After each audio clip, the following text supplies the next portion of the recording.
Ladies and gentlemen, welcome to the National Timely Action Hour. This is the show where we talk about everything from comic books to movies and everything in between. My name is Aidan, and I hope that you're doing well today. And at the time of recording, it is the 20th of December, and we are on our penultimate episode of this year. And, 2025 has not been the best year for me. There have been ups and downs like every year. My older brother, Coleman, got married to his wife, Sarah, in August, and I was co-best man with his best friend, Tyler. So that was great, but I haven't been working for a while, so that's bad, but I have been very creative, so that's good. And I got rejected from a story I had submitted to Big Finish, which is an English publishing house, because they had a contest for writing a Doctor Who script to turn into an audiobook. I submitted it, I got rejected, but it was a learning experience, so it's both good and bad. Take this object, but beware, it carries a terrible curse. Ooh, that's bad. But it comes with a free Frogut. That's good. The Frogut is also cursed. That's bad. But you get your choice of topping. That's good. The toppings contain potassium benzoate. That's bad. Can I go now? But suffice it to say, with all of the horrible things going on in the world and, my personal struggles, it hasn't been the best year, but there have been some moments that are, genuinely good. And I hope that you have had a decent year. If not, then hopefully 2026 will be better for you. And to help lift your spirits, I want to discuss this horrible comic book for you. This is my review of Reign of the Supermen. This is part of the ongoing saga of the death and return of Superman. This was, oh boy, oy vey. Written by Dan Jurgens, Carl Kessel, Louise Simonson, and Roger Stern. Drawn by John Bogdanov, Tom Grummett, Jackson Geist, Dan Jurgens, David Lapham, and Eddie Newell. Inked by Mike Barrio, Brett Breeding, Doug Hazelwood, Dennis Janke, Michael McLaughlin, and Dennis Rodier. Colored predominantly, or all of it, by Glenn Whitmore. Lettered by John Costanza, Albert de Guzman, and Bill Oakley. Superman created by Jerry Siegel and Joe Shuster, property of DC Comics. This, oh boy, this collects stories from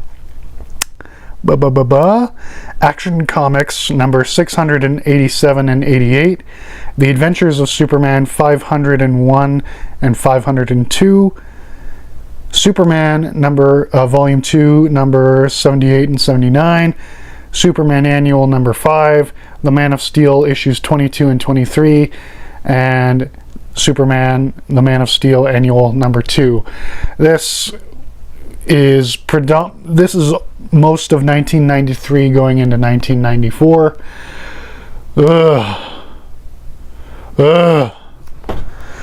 It has been a slog getting through this saga for you people, but it's because I love you and I want to, shake things up, because I try to keep things positive on my channel, but I started this company.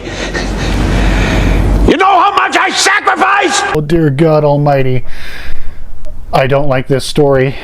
And I've gone on record saying it in my review of The Death of Superman and my review of Funeral for a Friend. I mean, this is just, each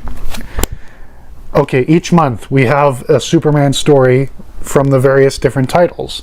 The people writing and drawing the story have to come up with the story and create it, and then it goes to the editors and the people who approve stories, then it goes to the printing press, then it gets shipped, then it goes onto newsstands and in direct market comic book stores into the customer's hands. And throughout that entire process, nobody thought, you know, we could revise some of this stuff and make it good, or we could just keep it as it is.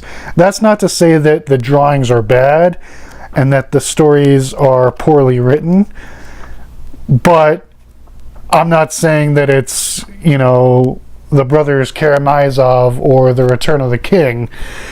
It's, you know, airport trashy novels level of soap opera drama. And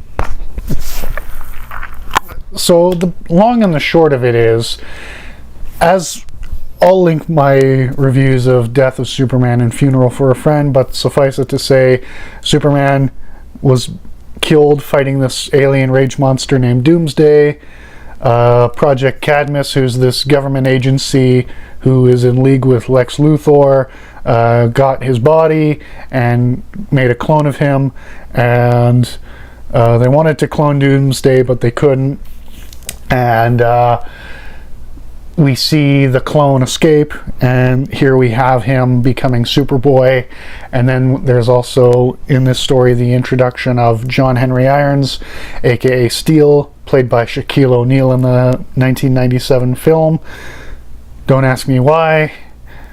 Okay, Shaquille O'Neal, the basketball player, you know, the legend himself, is a big fan of Superman.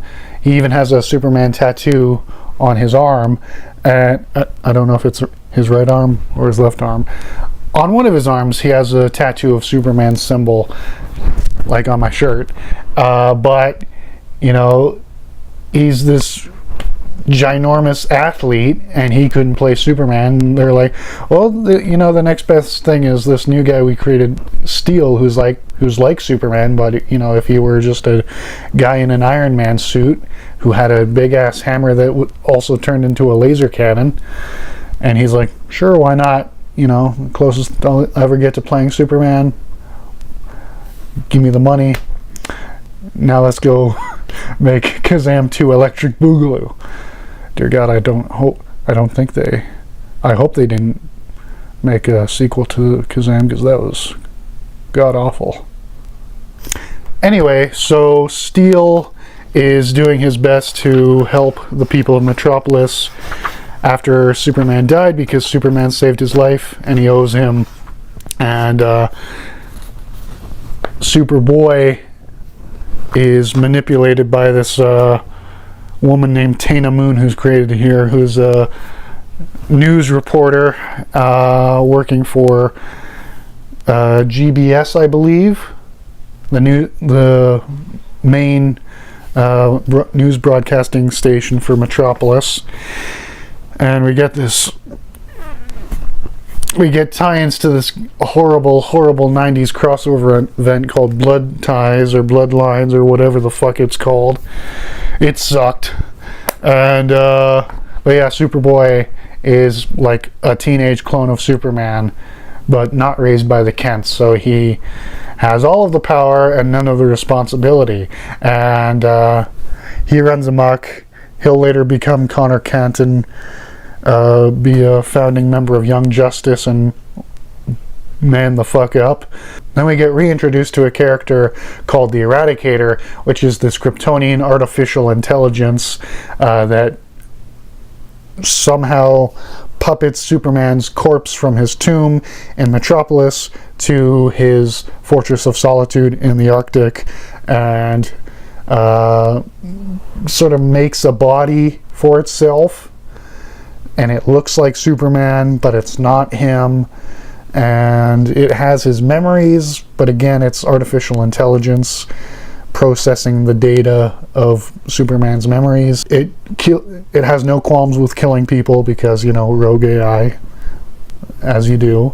And finally, we get another Superman who's Cyborg Superman, who we later learn is this astronaut named Hank Henshaw, who's a parody or pastiche of Mr. Fantastic, because he, his wife, her brother, and his best friend were astronauts, and they crashed.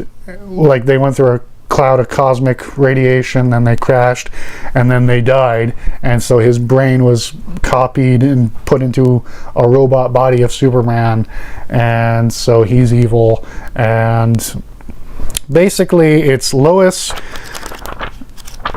thinking, oh, Clark has come back to me, oh my darling, I missed you so, and Luthor going, I need to know what the hell is going on so I can use this to rule the world and kill Superman. And then we get slice of life crap from the people of Metropolis. That's the long and the short of it, because oh boy, this does drag on.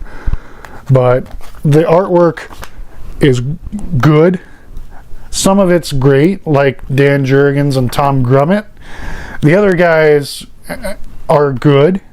I wouldn't say that they're my favorite Superman artists, but they get the job done well. Here's some drama for you there. And here's Eradicator. Oh, and Pa Kent is recovering from his heart attack and confused why all these guys are looking like his son and claiming to be him. Yada, yada, yada.